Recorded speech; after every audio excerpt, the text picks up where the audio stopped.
महाराष्ट्र हे देशातील एक महत्त्वाचे शेतीप्रधान राज्य मानले जाते। राज्यातील मोठा भाग ग्रामीण असून लाखो कुटुंबाचा उदरनिर्वाह थेट शेतीवर अवलंबून आहे। शेतकरी वर्षभर कष्ट करून पिके घेतो आणि त्या पिकांवर त्याचे कुटुंब, घर खर्च, मुलांचे शिक्षण आणि भविष्यातील नियोजन हे अवलंबून असते। मात्र गेल्या काही वर्षांमध्ये शेती क्षेत्रामध्ये अनेक मोठ्या समस्या उभ्या राहिल्या आहेत।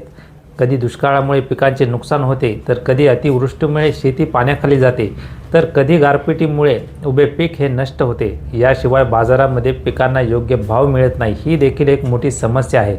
उत्पादन खर्च वाढत चालला आहे, पण त्यानुसार उत्पन्न वाढत नाही। त्यामुळे अनेक वेळा शेतकऱ्यांचे खर्चही निघत नाहीत। या परिस्थितीत शेती सुरू ठेवण्यासाठी अनेक शेतकरी बँकांकडून कर्ज घेतात।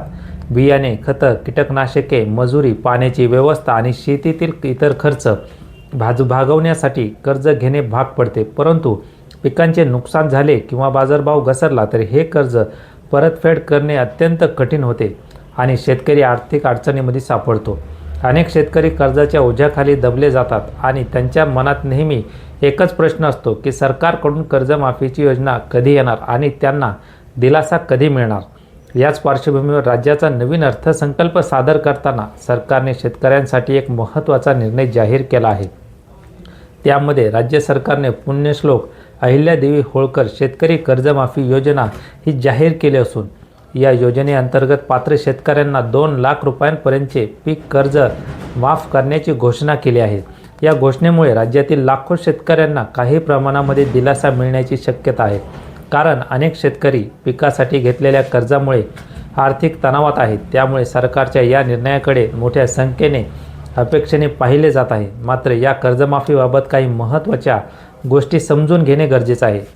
सर्वप्रथम म्हणजे ही कर्जमाफी कोणत्या प्रकारच्या कर्जासाठी लागू होणार आहे।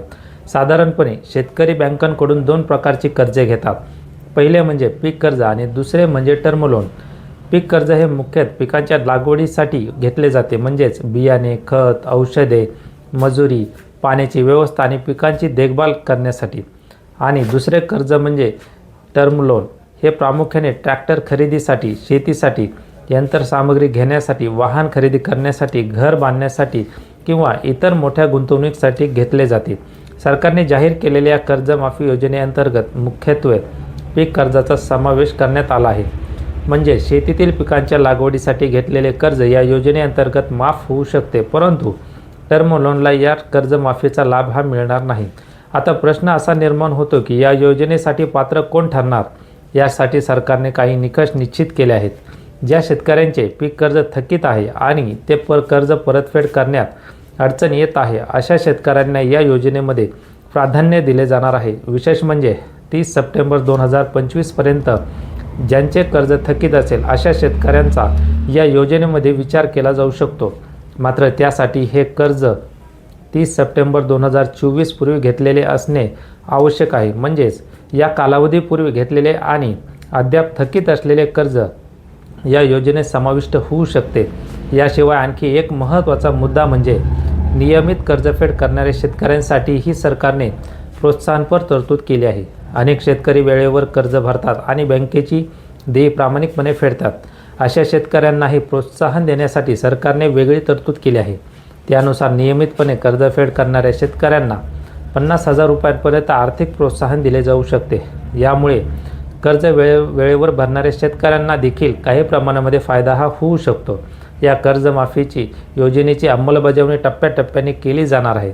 सर्वप्रथम राज्यातील विविध बँकांकडून शेतकऱ्यांच्या कर्जाची संपूर्ण माहिती ही गोळा केली जाईल आणि प्रत्येक शेतकऱ्याचे कर्ज किती आहे, ते कधी घेतले गेले आहे आणि त्याची स्थिती काय आहे याची सविस्तर माहिती सरकारकडे पाठवली जाईल। त्यानंतर त्या माहितीची पडताळणी केली जाईल। पडताळणी झाल्यानंतर पात्र शेतकऱ्यांची यादी तयार केली जाईल।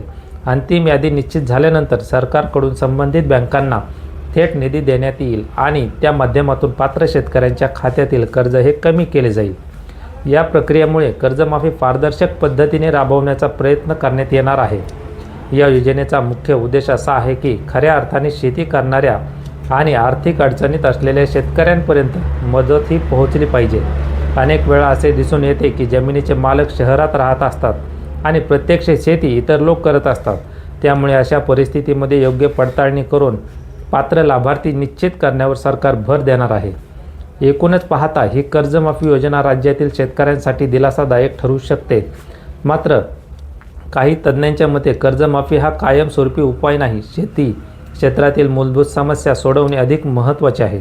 उदाहरणार्थ शेतीला योग्य बाजारभाव मिळणे, सिंचन व्यवस्था मजबूत होणे, आधुनिक तंत्रज्ञानाचा वापर वाढवणे आणि शेतकऱ्यांचे उत्पन्न वाढवणे ही दीर्घकालीन उपाय अधिक प्रभावी ठरू शकतात. दरम्यान काही शेतकरी संघटनांनी देखील या योजनेवर काही प्रश्न उपस्थित केले आहेत. त्यांच्या मते 2 लाख रुपयांची मर्यादा अनेक शेतकऱ्यांसाठी अपुरी ठरू शकते, कारण काही शेतकऱ्यांचे कर्ज यापेक्षा जास्त आहे. त्यामुळे त्यांना अंशतः दिलासा मिळेल पण पूर्ण आर्थिक समस्या सुटणार नाही, असे त्यांचे मत आहे. तसेच नैसर्गिक आपत्तीमुळे मोठे नुकसान झालेल्या शेतकऱ्यांसाठी अधिक मदत देण्याची मागणी देखील काही संघटनांकडून करण्यात आली आहे. आगामी काळात या योजनेची अंमलबजावणी कशी होते आणि शेतकऱ्यांना प्रत्यक्ष फायदा होतो हे पाहणे आता महत्त्वाचे ठरणार आहे. जर ही योजना योग्य पद्धतीने आणि पारदर्शकपणे राबवली गेली तर राज्यातील लाखो शेतकऱ्यांना मोठा दिलासा मिळू शकतो आणि शेती क्षेत्राला काही प्रमाणामध्ये स्थैर्य मिळण्यास मदत होऊ शकते. तुम्हाला काय वाटतं कमेंट करून नक्की सांगा. व्हिडिओ आवडला असेल तर चॅनलला सबस्क्राईब करायला विसरू नका.